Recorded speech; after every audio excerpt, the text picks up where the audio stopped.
Ang bonsai therapy ay tumulong din sa akin upang mapagaan ang stress at pagkabalisa.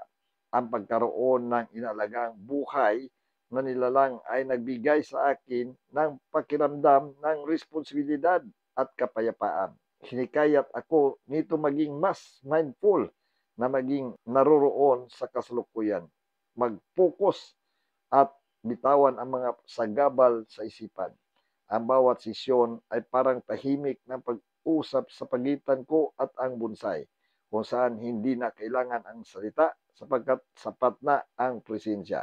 Higit sa lahat, pinaalalahanan ako ng bonsai therapy tungkol sa katatagan, gaya ng punong yumuyuko, ngunit hindi nababali sa gitna ng unos. Naunawaan ko na ako rin ay may lakas na makayanan ang mga hamon at mapagpatuloy sa mapag-unlad.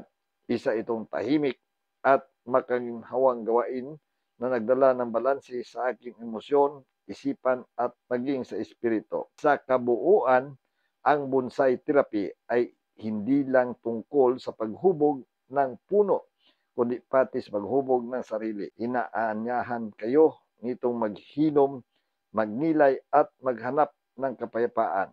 Sa bawat munting dahon at sanga, matagpuan ko ang mas malalim na pag-unawa sa kalikasan at sa aking sarili. Happy bonsai po!